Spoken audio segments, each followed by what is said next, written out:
Hola, bienvenidos y bienvenidas a su programa Tus Derechos. El día de hoy vamos a hacer el primer programa de una serie de programas sobre la reforma de derechos humanos de junio de 2011. Estamos conmemorando los 10 años de la reforma y tenemos el gusto de tener a dos expertos y una experta sobre la materia con los que vamos a platicar sobre los términos generales, cómo fue que se dio la reforma, cuáles son sus principales notas, cuál fue el camino a la reforma y qué es eso del nuevo paradigma de derechos humanos a partir de 2011. Me da mucho gusto, en primer lugar, presentar a Sofía de Robina Castro, quien actualmente colabora como abogada en el área internacional del Centro de Derechos Humanos Miguel Agustín Pro Juárez, acompañando procesos de defensa, incidencia y litigio internacional en casos graves de violaciones a derechos humanos, particularmente en casos de desaparición forzada, tortura sexual y abuso de la fuerza. También es representante del Frente por la Libertad de Expresión y la Protesta Social. Bienvenida, Sofía.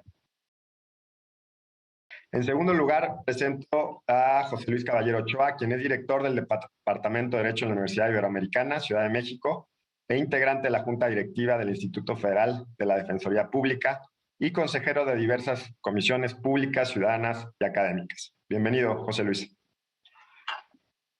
Finalmente, también tengo el gusto de presentar a David García Zarubi, secretario de Estudio y Cuenta en la ponencia del ministro Alfredo Gutiérrez Ortiz Mena, aquí en la Suprema Corte de Justicia de la Nación, y es profesor titular de la asignatura de Derecho Constitucional en el ITAM y profesor visitante en la Escuela Libre de Derecho y en la Universidad Panamericana. Ha sido autor de distintos artículos y colabora en distintos libros. Bienvenido, David.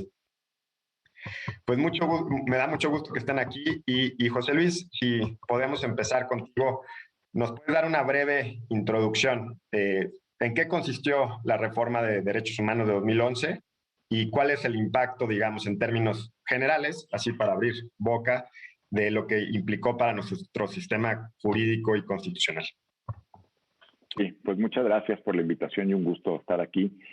Mira, yo pienso que se le ha llamado el nuevo paradigma, ¿verdad?, derechos humanos, y es una reforma que trató de, digamos, en términos pues muy sintéticos, de devolverle a las personas su potencial de ejercicio, de goce y ejercicio de todos los derechos. Dejar la centralidad que tenía el Estado a través de una serie de dispositivos constitucionales, como aquella famosa frase que decía que las garantías individuales, como se llamaban en aquella época, de alguna manera los derechos, luego la Constitución hacía una reconducción, pues eran otorgadas por el Estado, ¿no? Por la Constitución más bien, por las que la Constitución otorgaba. Y lo que hizo fue general devolver esos derechos digamos, al patrimonio de las personas, devolverle el mango de la sartén de los derechos, diríamos, a las personas, ¿no? A grosso modo, me parece que es esa la gran trascendencia de la reforma constitucional, un empoderamiento social y ciudadano realmente. Y me parece, digamos, tiene muchas aristas la reforma porque también trató de abarcar varias cosas. Podríamos hablar de los antecedentes un poco porque tiene mucho contenido, pero finalmente quizá también la otra idea sería pues que los derechos humanos se constituyen no solamente en la Constitución, sino también en los tratados internacionales. Eso yo creo que es uno de los grandes ejes. Y me parece que la importancia también social, yo lo he pensado, lo he reflexionado, radica muchísimo, pues en que no fue una reforma de constitución de pactos políticos necesariamente, de acuerdos, para transitar algunas cosas que se quisieran resolver de inmediato, o también para bueno, como hemos tenido algunas reformas lamentables, para transitar rápidamente cuestiones que son inconstitucionales y poniéndolas, digamos así, en la Constitución, pues mágicamente adquieren cierto nivel de asepsia, ¿no?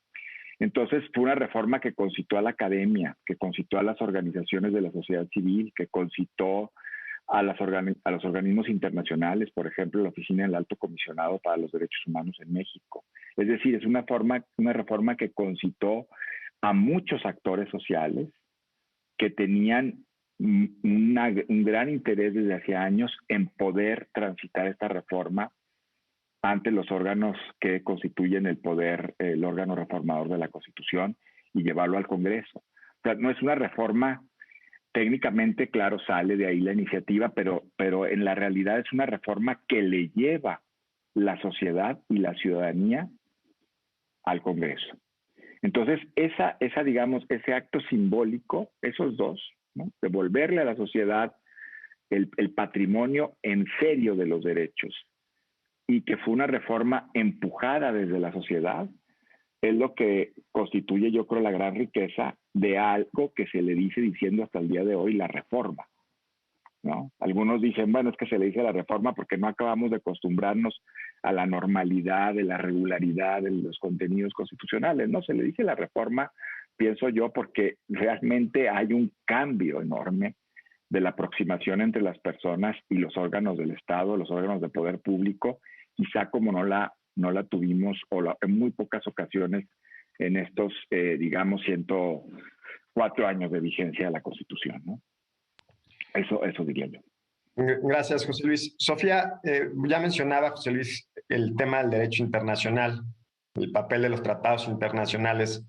¿Qué cambia con la reforma de derechos humanos? ¿Cuál es el nuevo papel que tienen y por qué es tan trascendente para la protección de nuestros derechos? Muchas gracias, Roberto, y un gusto estar por acá, recordando no solamente, como lo decía ya José Luis, la relevancia que implicó en su momento la reforma, sino la relevancia de seguirla defendiendo hoy en día. Creo que a 10 años ya hablaremos de los retos, de las cosas buenas que implicó, pero sin duda creo que lo que no tenemos duda es de la relevancia de seguir poniendo en el centro los derechos humanos, como lo decía José Luis, en el centro de la Constitución, el pacto más relevante en términos políticos, sociales, que le da constitución a nuestra sociedad, a las reglas que tenemos entre las personas, a las reglas que limitan el poder, poner a los derechos humanos y poner a la persona en el centro. Creo que en eso estriba este cambio de paradigma, que sin duda tiene una fuerte respuesta a los cambios internacionales, en particular en la región, en América Latina, y a la incorporación de los derechos humanos de otras fuentes, de fuentes internacionales, justamente, reconociendo que más allá de dónde deriven en esta generación del bloque de regularidad constitucional,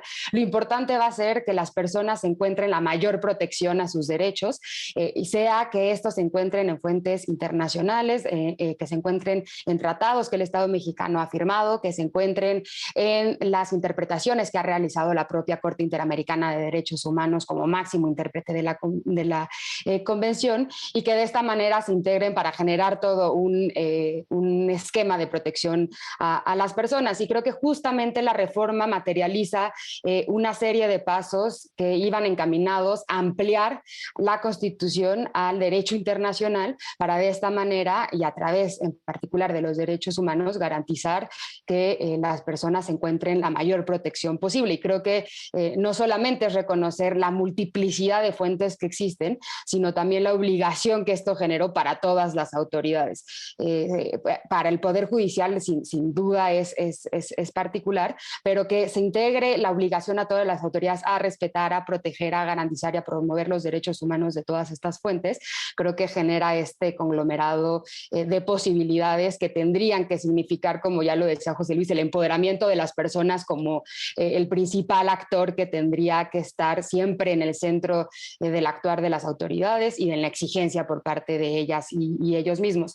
Implica, por lo tanto, una expansión de los derechos que generan, en palabras del ministro en retiro Cosío, una nueva antropología jurídica que requiere justamente una ciudadanía política empoderada y retomar la legitimidad política de los derechos humanos, recuperarlos en la arena pública y hacerlos realidad una vez que están incorporados en nuestro máximo texto normativo en la Constitución. Entonces creo que diría que eso es una apertura a instrumentos internacionales, pero más allá de la fuente, por el contenido tan relevante que tienen en poder hacer que las personas puedan tener una serie de normativas que les protejan y que permitan, por lo tanto, a las autoridades cumplir con sus obligaciones de respetar, proteger y garantizar los derechos humanos.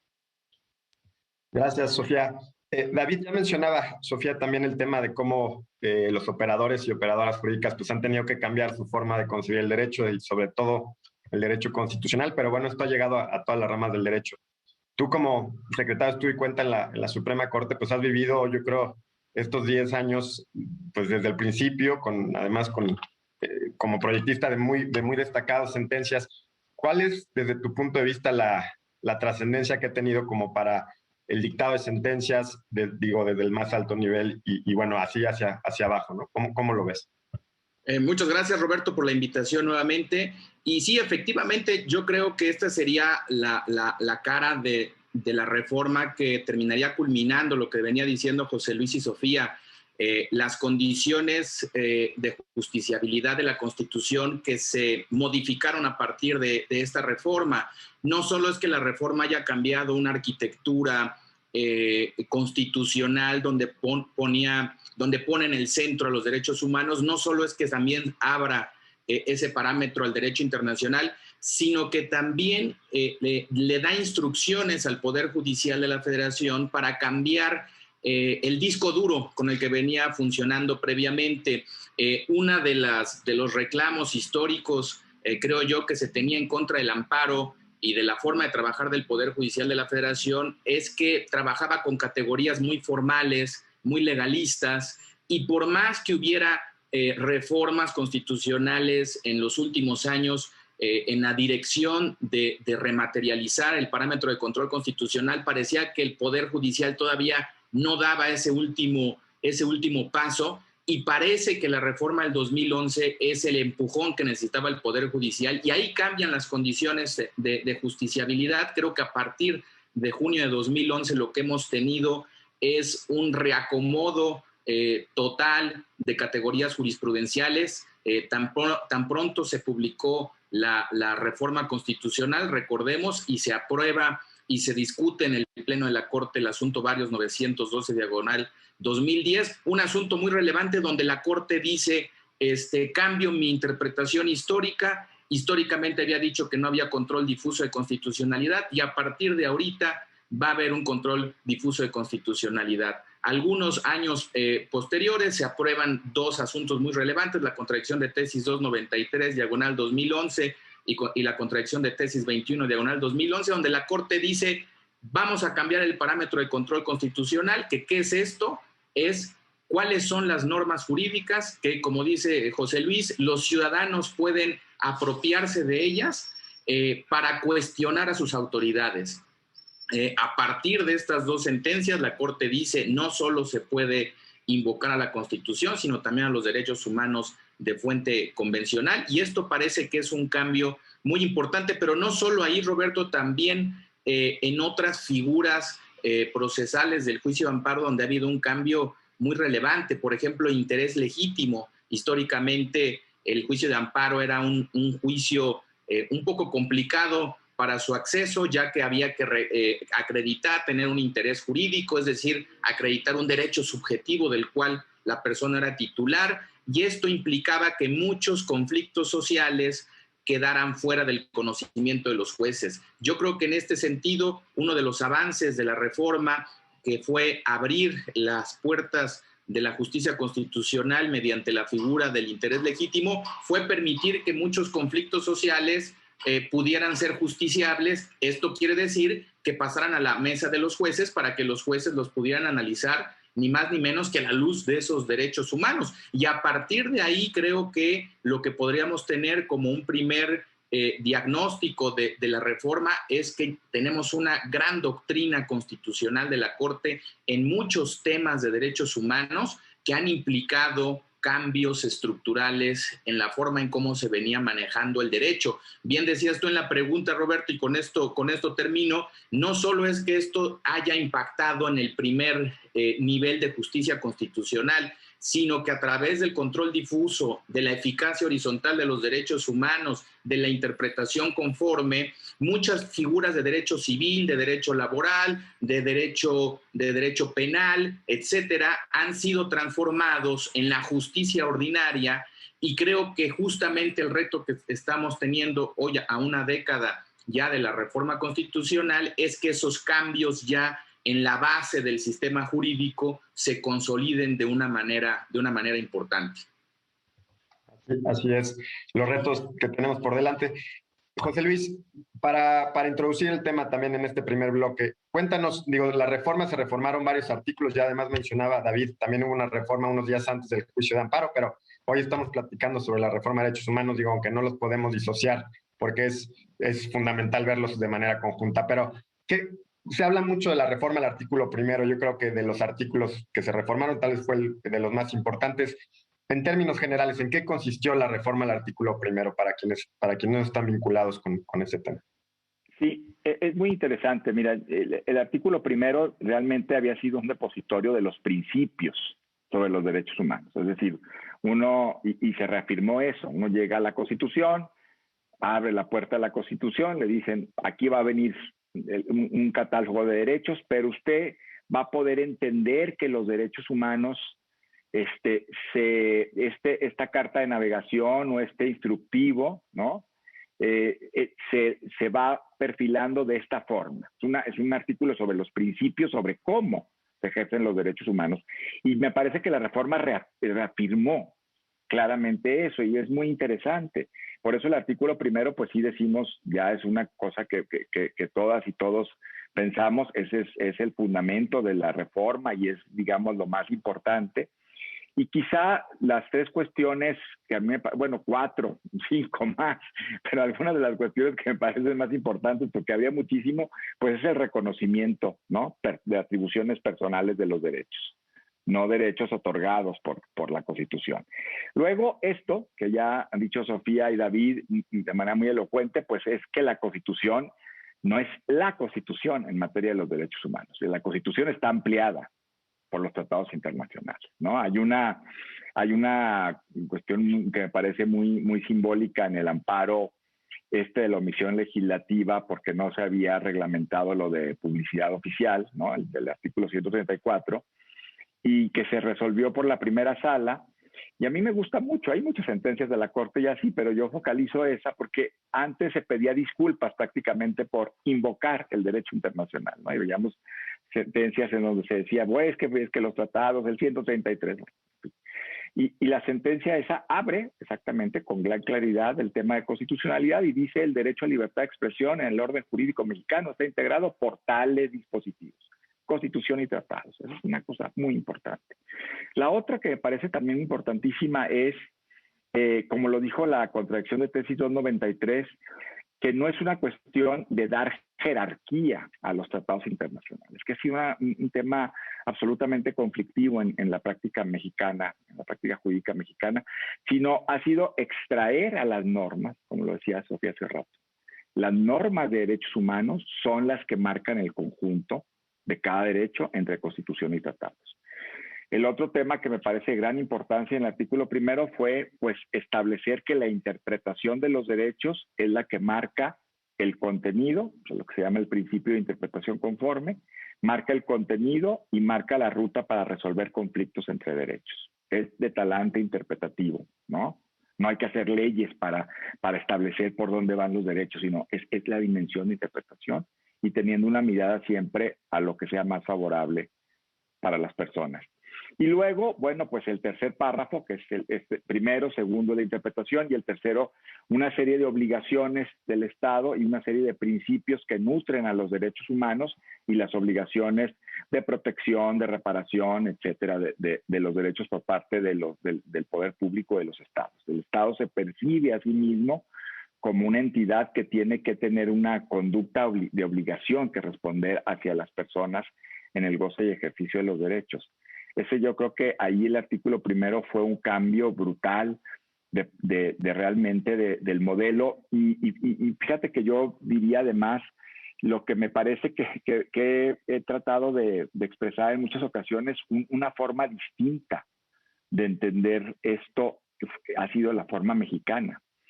Porque hay algunas constituciones que o bien dan relevancia a los tratados internacionales, o bien hablan de la interpretación de la Constitución con respecto a los tratados, o bien casi ninguna habla del principio pro persona. Pero la mexicana asume todas estas realidades y las potencia. O sea, armas un bloque entre Constitución y tratados, luego interpretas no solamente al bloque, sino a todas las normas. O sea, si abrimos la caja de Pandora prácticamente con eso. Claro. E incluso a la Constitución la subimos como referente de la interpretación, no solamente a los tratados internacionales. La propia Constitución está ahí. Y el principio de la persona claramente expresado en el texto. Entonces, claro, sí, la reforma mexicana es, digamos, única en el mundo en ese sentido, ¿eh? Y esa es la importancia del artículo primero. Claro. Y enfatizar, ¿no? Como dices, que está en el artículo primero, es la puerta de entrada a nuestra Constitución, o sea, no es baladí donde lo pusieron y cómo lo pusieron. Exactamente. Es y no es momento baladí que no sea el 133, que no sean las fuentes, que sean la norma llamada derechos humanos. Eso también. Ahora podremos ahondar en eso. Es momento de hacer un primer corte. Les recordamos que estamos platicando sobre la Reforma de Derechos Humanos de 2011. Estamos conmemorando sus 10 años y están en su programa Tus Derechos. Ya regresamos.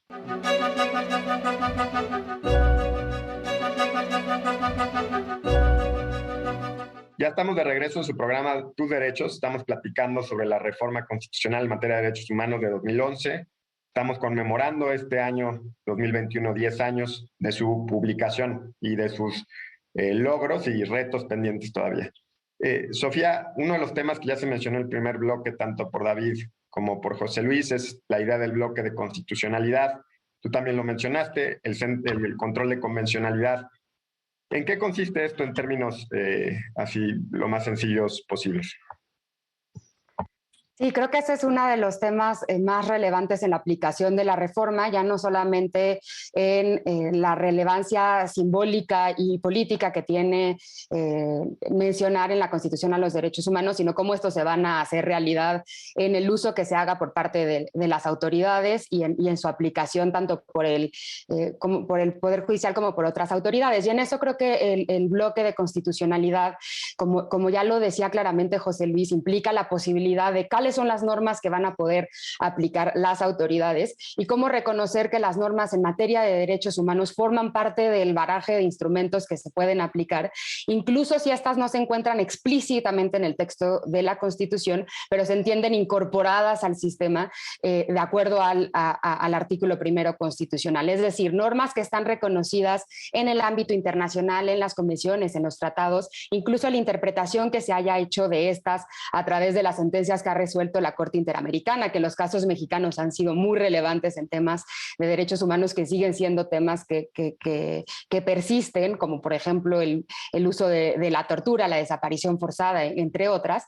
Todas esas normas pueden ser incorporadas, deben ser incorporadas para, a través de un principio de interpretación como el principio pro persona, utilizar aquella que vaya a garantizar la mayor protección a la persona y restringir aquellas que signifiquen una limitación a sus derechos. De esta manera estamos haciendo que exista una serie de normas que puedan ser aplicadas en un bloque de convencionalidad que además viene, como ya lo decíamos, de fuente internacional, viene desde lo internacional. En particular, el control de convencionalidad ha sido comúnmente utilizado por la Corte Interamericana de Derechos Humanos cuando interpreta la Constitución, y viene sobre todo de reconocer la obligación que tienen los estados de adoptar disposiciones de derecho interno para hacerlas compatibles con la Convención Americana de Derechos Humanos, el artículo primero y segundo de la Convención Americana. Y esto es un poco de donde viene este sentido de poder interpretar de tal manera que las normas sean compatibles a los derechos, de tal manera que no se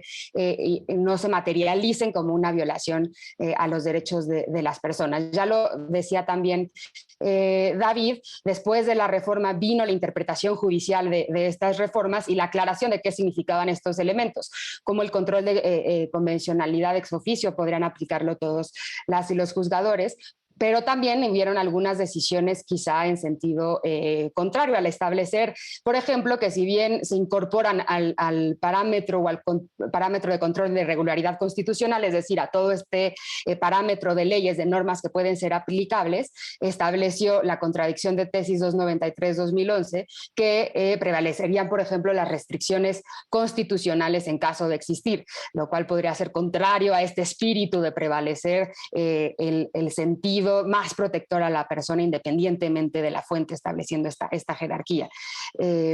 Y de nuevo se repitió, por ejemplo, en el varios 1396-2011, derivado de las sentencias de Inés y Valentina de la Corte Interamericana, en donde nuevamente mantiene la prevalencia de la restricción constitucional por encima de las sentencias de la Corte Interamericana, aunque bueno, creo que también, y es parte de las resistencias normales que hay en los sistemas normativos y de las disputas que siguen habiendo, han habido otras sentencias y otras tesis que vuelven a colocar la relevancia de que incluso las restricciones tienen que ser interpretadas de forma tal que sean congruentes y compatibles con las obligaciones de los estándares internacionales. Y creo que esto nos recuerda cómo pues, el derecho al final es algo vivo, no está dado de una vez por todas, y aunque de pronto hay decisiones que parecen restrictivas, creo que si el eje sigue siendo buscar cómo ampliar y ir progresivamente ampliando los derechos de las personas, se pueden seguir dando pasos que reviertan decisiones que en su momento puedan seguir significando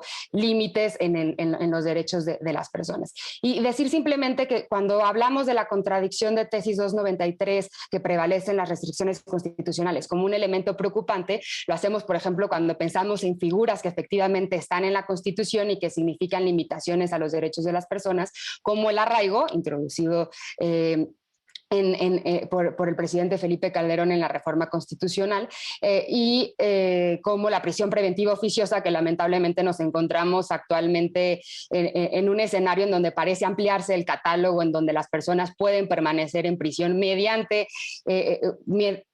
se da el proceso y sin tener aún una sentencia en su contra, lo que ha sido señalado no solamente por organizaciones en el país, sino justamente también por la Corte Interamericana como una figura contraria a los derechos humanos. Y estas son el tipo de figuras que todavía parece que hay resistencia a interpretar de acuerdo a los estándares y que tendrán que significar todavía pues estos retos en cómo seguir materializando en el día a día que la incorporación que se hizo tan relevante de la reforma en el artículo primero se siga materializando en el actuar día a día de todas las autoridades. Ya mencionabas, bueno, ya las mencionó también David, la contradicción 293-2011, digamos, para quien está interesado en estos temas de cómo fue la Suprema Corte la que bajó la reforma 2011 digamos, ya la práctica jurisdiccional, y también el expediente varios 912, y bueno, también la contradicción 21 que mencionó David. David, a raíz de esto también se ha hablado de, por ejemplo, el diálogo jurisprudencial, que es una metáfora que se utiliza mucho de cómo se relaciona la Suprema Corte ahora con la Corte Interamericana de Derechos Humanos. ¿Qué implica, digamos, más allá de la metáfora que nos dice, qué implica para los operadores y operadoras jurídicas la relación con los estándares internacionales? ¿Es una obligación la aplicación? ¿Cómo se debe llevar a cabo esa implementación? ¿Cómo juega el principio pro persona en ese diálogo jurisdiccional? Sí, gracias Roberto por la pregunta, porque creo que es uno de los puntos destacados de la implementación que se dio con la reforma al artículo primero. Como decía José Luis Caballero, a veces antes de la reforma era como algo mal visto citar derecho internacional, ¿no? Había que pedir perdón si uno citaba derecho internacional. Bueno, todavía era peor citar precedentes de derecho comparado o precedentes de tribunales internacionales, y esto sí cambió con la reforma constitucional porque, como decía José Luis, el artículo primero tiene una disposición expresa, aparte en la parte dogmática de la Constitución, donde hace un reenvío al derecho internacional que, como decía también Sofía, implica una incorporación de todo un corpus juris de derechos humanos que debe entenderse en el centro del parámetro de control constitucional. Hubo una discusión al inicio de la reforma, como decía Sofía, y tiene mucha razón, estos cambios en las categorías de pensar el derecho no son pacíficas ni tampoco son rápidas, requieren una cierta dialéctica al interior de los tribunales y especialmente los tribunales terminales como la Suprema Corte. En un primer precedente, el varios 912/2010, los ministros tuvieron una discusión en donde en una votación dividida dijeron, bueno, la jurisprudencia de la Corte Interamericana de Derechos Humanos es vinculante sí y solo si el Estado mexicano fue parte de los casos de los cuales derivó esa jurisprudencia. Si no fue parte, decía este primer precedente, entonces los precedentes son orientadores. Y esto parece que dejó un sabor un poco amargo, no a la comunidad jurídica relevante, porque decía, bueno, entonces no es que todos los precedentes puedan ser invocados. Y posteriormente, y muy posiblemente a partir de la discusión que se dio sobre la congruencia de esta decisión, en la contradicción de tesis 293/2011, creo que el Pleno corrige esta decisión y dice, no, por supuesto, toda la jurisprudencia de la Corte Interamericana de Derechos Humanos, no importa si el Estado mexicano fue parte o no, es vinculante no solo para los jueces de amparo, sino también para todos los jueces ordinarios, igualito como si fuera jurisprudencia del Poder Judicial de la Federación. Y claro, aquí surge un problema. ¿Qué pasa si hay una confrontación entre la jurisprudencia interamericana y la jurisprudencia nacional? Y la contradicción de tesis 293 lo que dice es, primero hay que tratar de hacer una interrelación armónica en aras de proteger el principio pro persona, ¿no? Claro, lo que decía Sofía es muy cierto, la sentencia al final termina diciendo, bueno, pero si hay una restricción constitucional expresa, esta debe prevalecer, pero podríamos también indicar que esto es uno de los puntos que está siendo discutido en esta dialéctica interna en el Tribunal Constitucional. La propia doctrina de restricciones constitucionales no es pacífica, la Corte lo ha utilizado en el caso Arraigo, y posteriormente no hay mayores precedentes. Parece que la Corte lo que está haciendo en los asuntos donde se le plantea la existencia de una restricción constitucional es primero tratar de hacer esta interrelación de fuentes. Entonces, los precedentes internacionales que sean de tribunales que ejerzan jurisdicción sobre el Estado mexicano son vinculantes para todos los jueces, pero además, y con eso terminaría, Roberto,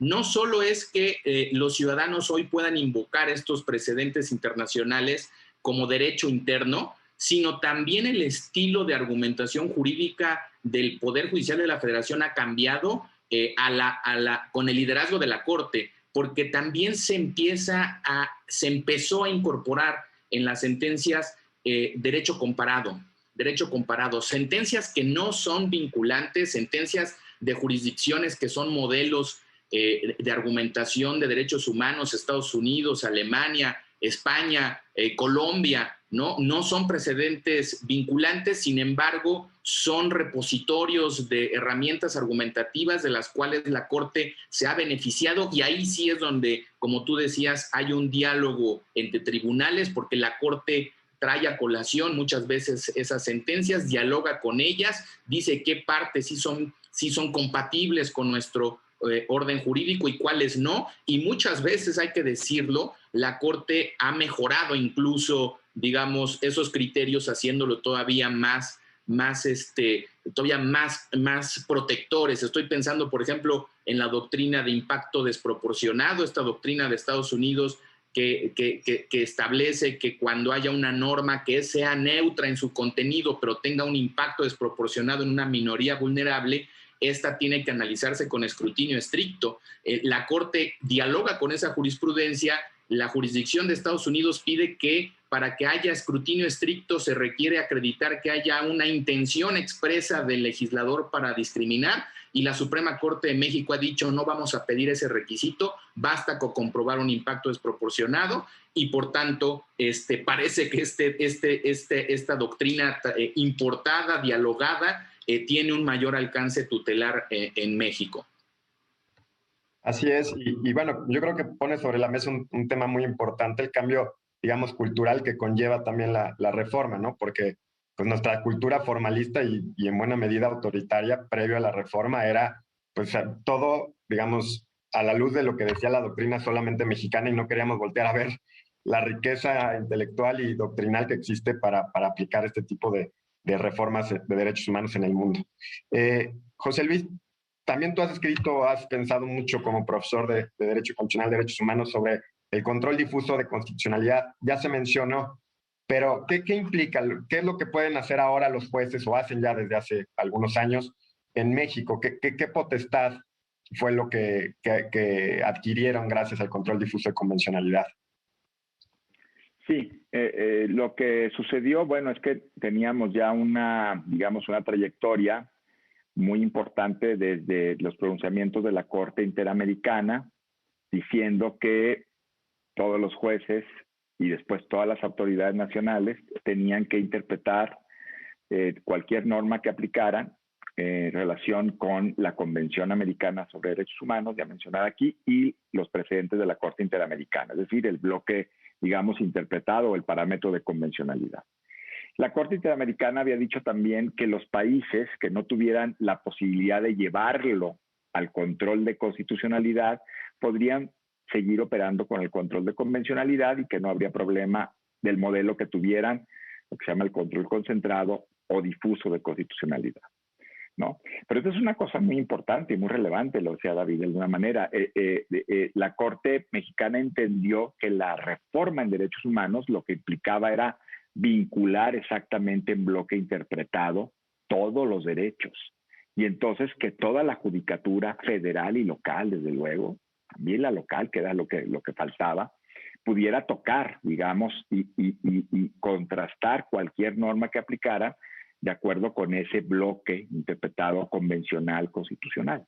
Y entonces, aun y cuando la jurisprudencia de la Corte mexicana había sido que estaba, no prohibido, pero sí, bueno, prohibido, el control difuso, es decir, los jueces tenían que aplicar la norma que les correspondiera y solamente la supervisión se haría posteriormente por la Judicatura Federal, especialmente la Corte, los colegiados.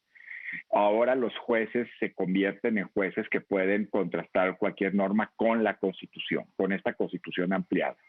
Entonces, toda esta realidad que impulsaba la Corte Interamericana de que los jueces y las juezas son interamericanos, es decir, vigilan en sus sentencias el cumplimiento de los estándares de la Convención Americana, se volvió una realidad también para la Constitución. Yo creo que es una cuestión muy importante derivada inmediatamente de la reforma, entendida por la Suprema Corte y hecha valer por la Suprema Corte, ¿no? Es decir, los jueces, las jueces de todo el país hacen un control difuso de la constitucionalidad y la convencionalidad y pueden inaplicar, después de que hagan ese contraste, pueden aplicar una norma contraria a ese estándar.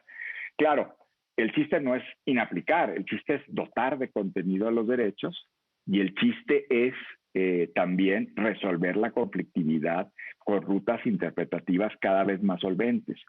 Porque me parece que una idea, en ese sentido, una idea que se quedó, que también habla un poco de nuestro formalismo y de la mirada tan férrea que tenemos a las fuentes del derecho, porque una idea que se quedó es, yo ya soy juez interamericano y además soy juez que puede aplicar el control difuso, bueno, pues entonces voy a inaplicar legislación. Al aplicar el control difuso de constitucionalidad puedo inaplicar. Pero el sentido más profundo de esa mirada y de ese ejercicio de control es un ejercicio de interpretación y es un ejercicio de armonización y es un ejercicio de una mirada solvente y de una mirada pro persona, solvente hacia la norma. No es una mirada primera de inaplicar o primera de invalidar. Eso es una consecuencia después de un contraste, ¿no? Eso me parece que es muy importante. Y a mí me lleva a eso, que fue un gran ejercicio en el expediente Barrios 912 y que ha seguido con sus altas y bajas, porque estos 10 años también valdría mucho la pena ver, de verdad lo digo así con esta analogía, pero me parece, con esta forma de expresar lo que me parece una montaña rusa literal en términos de interpretación sobre estas disposiciones. También el tema, no solamente el control difuso, sino lo que tendrían que estar haciendo las entidades federativas como sedes de producción de normas de derechos humanos. Ahí quedamos a deber todavía en ese tema. Creo que es un reto, ¿no? Un reto enorme. Un reto enorme que sigue también con altas y bajas, pero la tendencia es más a centralizar y a no reconocer. Claro. Eso todavía lo tenemos para la reflexión. Podemos volver con estos temas. Es momento de hacer un segundo corte. Creo que podemos reflexionar tanto por los retos como por, digamos, algunos casos prácticos en los que podemos ver que esta reforma de derechos humanos, cómo se materializa para que las personas digan, mira, cómo me beneficia o no una reforma de derechos humanos que, más allá del tema cultural, del tema de la operación de los operadores y operadoras jurídicas, cómo al ciudadano común y corriente, a las personas de a pie nos beneficia una reforma de derechos humanos como esta. Ya regresamos.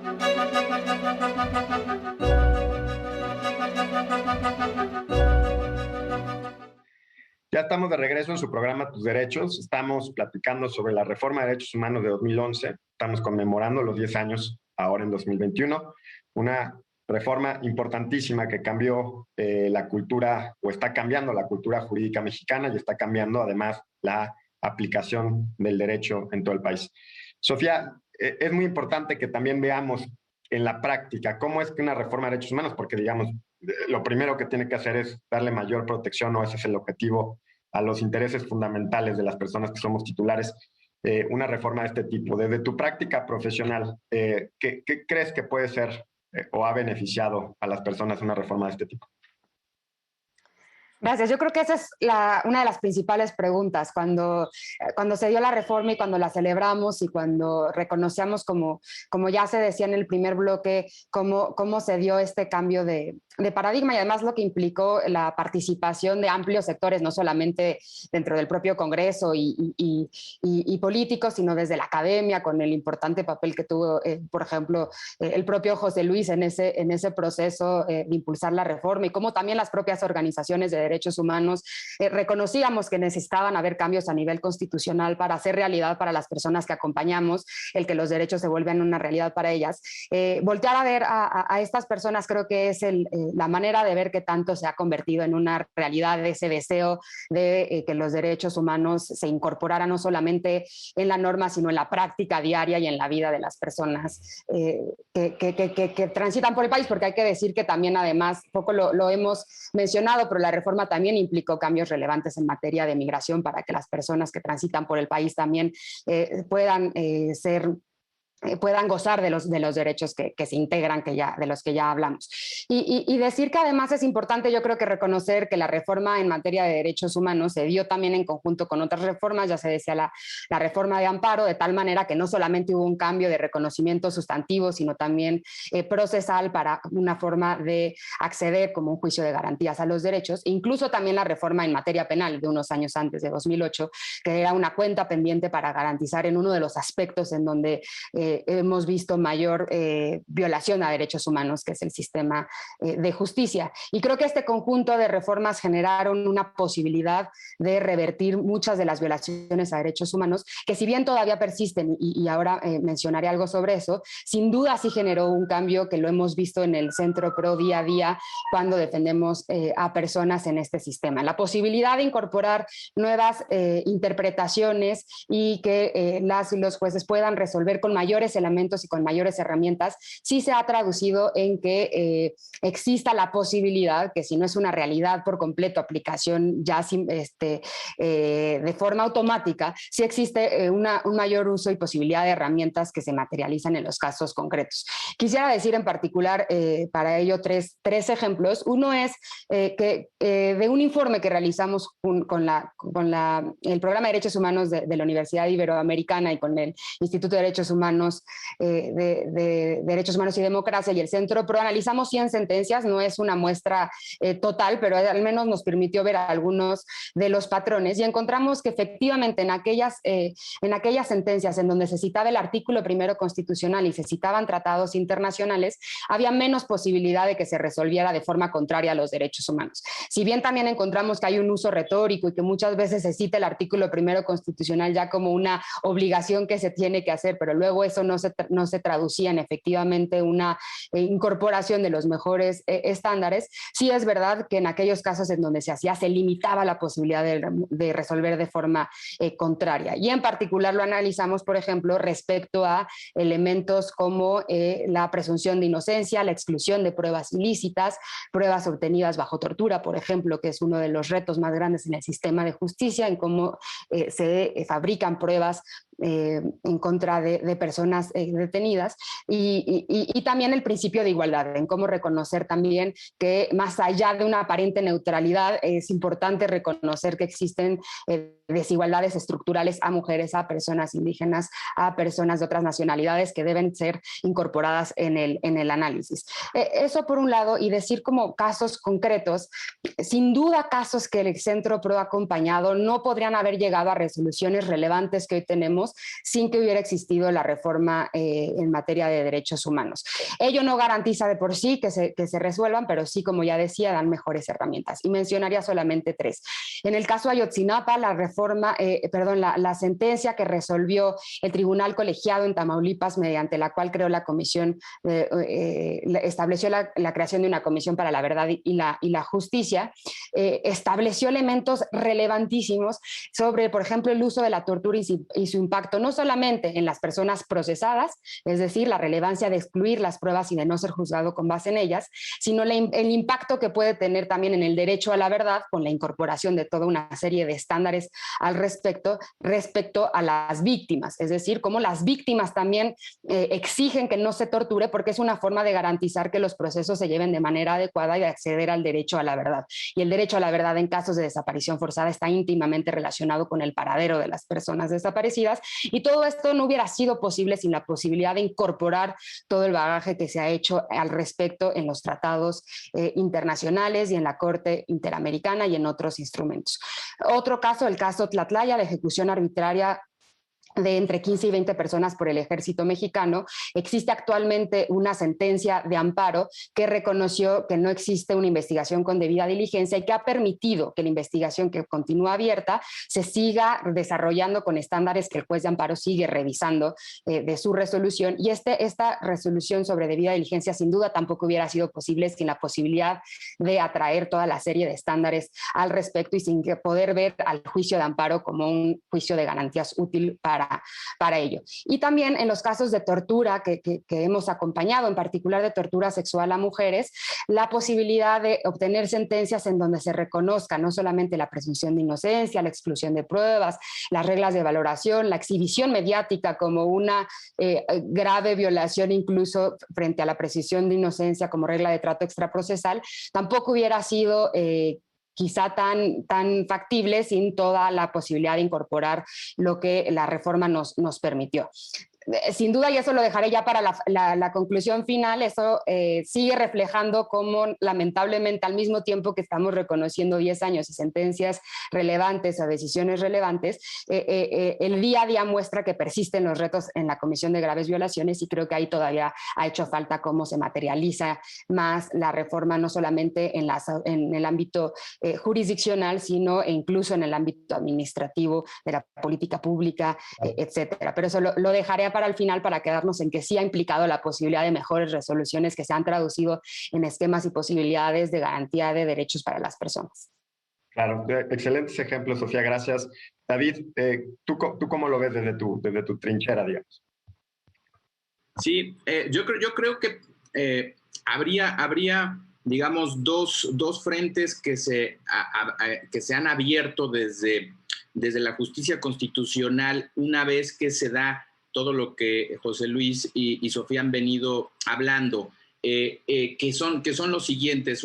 Uno es, ya tenemos un parámetro de control abierto al derecho internacional y ya tenemos mecanismos de justiciabilidad de los derechos humanos, control difuso, un amparo renovado, pero tampoco debemos de olvidar a las acciones de inconstitucionalidad que también en esta última década han tenido un papel muy relevante porque, recordemos, es un medio de control abstracto donde se puede analizar la constitucionalidad de cualquier ley a la luz de todo el parámetro de control, y esto ha implicado también varios progresos, pero vamos, tenemos todo este andamiaje y parece que ahora los dos retos que se han tenido que abordar en estos años han sido dos. El primero es, ¿cómo le hacemos para lograr consolidar un lenguaje metodológico racional que todos podamos utilizar más o menos de la misma manera? Ya lo decía José Luis, los jueces ya son investidos, jueces y juezas son investidos con el carácter de jueces interamericanos y ya tienen el poder de incluso inaplicar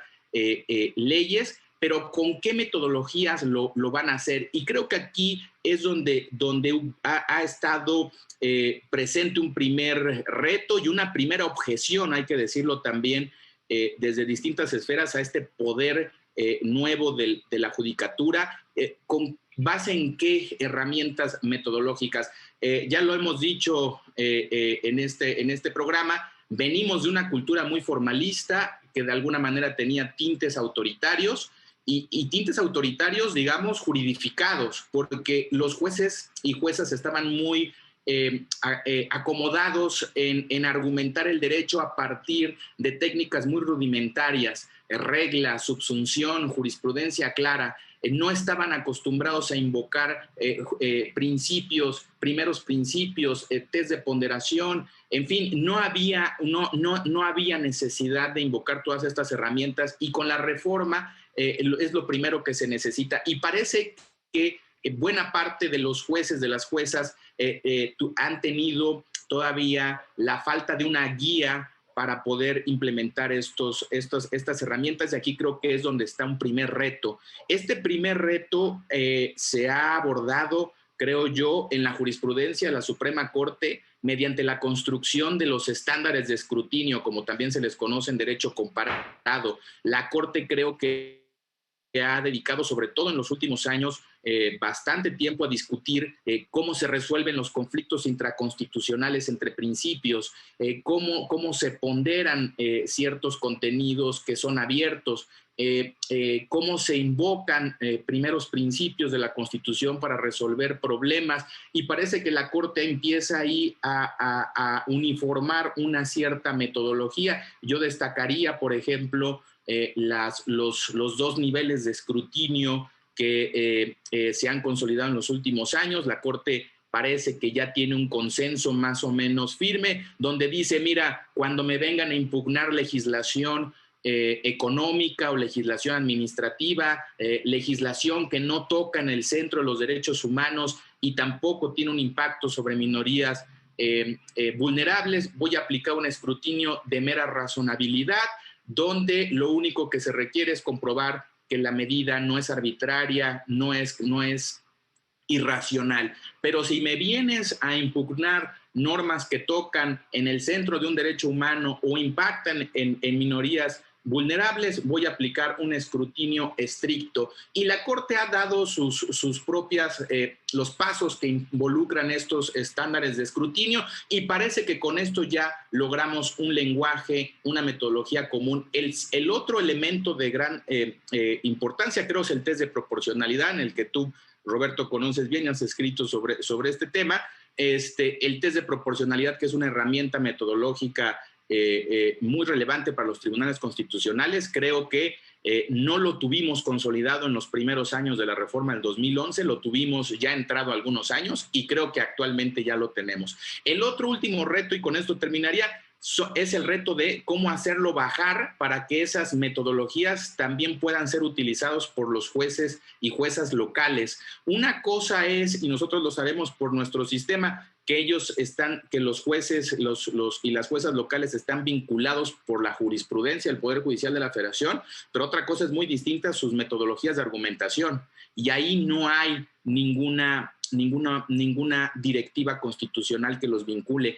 Yo diría que este reto sí tuvo que venir a ayudarnos el constituyente permanente. En las últimas semanas se publicó una reforma constitucional muy relevante, como todos sabemos, e introduce el sistema de precedentes en la Corte, que yo lo destacaría simplemente para ponerlo sobre la mesa, pero creo que esa es la pieza que nos faltaba. Esa era la pieza que nos faltaba, porque con un sistema de precedentes vinculante justamente logramos o pretendemos lograr que las metodologías de argumentación sean más o menos uniformes, tengamos un lenguaje racional más o menos todos al que podamos acudir, para que el control constitucional no se politice de alguna manera, no dependa en gran medida de la discrecionalidad de los jueces. Claro. Gracias, David. José Luis, creo que te va a tocar concluir el programa. Tenía yo planeado otra ronda de conclusiones y reflexiones finales, pero no nos va a dar tiempo. Creo igual que sus intervenciones fueron muy ricas en contenido. Entonces, José Luis, pues ya la última reflexión final y nos despedimos del programa. Sí, pues la última reflexión, y digo, de toda la riqueza de lo que hemos estado escuchando, impresionante, a mí me queda la idea de que tenemos que seguir trabajando, digámoslo así, en esto. Digo, la reforma es muy amplia, pero como hemos dialogado en torno más bien al artículo primero, digamos que yo encontraría algunos retos, ¿no? 3 retos importantes. Uno, seguir pensando en la interpretación sobre la interpretación. O sea, es decir, la Corte me parece que no ha dado todavía en el clavo del alcance concreto del bloque hecho parámetro y de la interpretación. Le falta.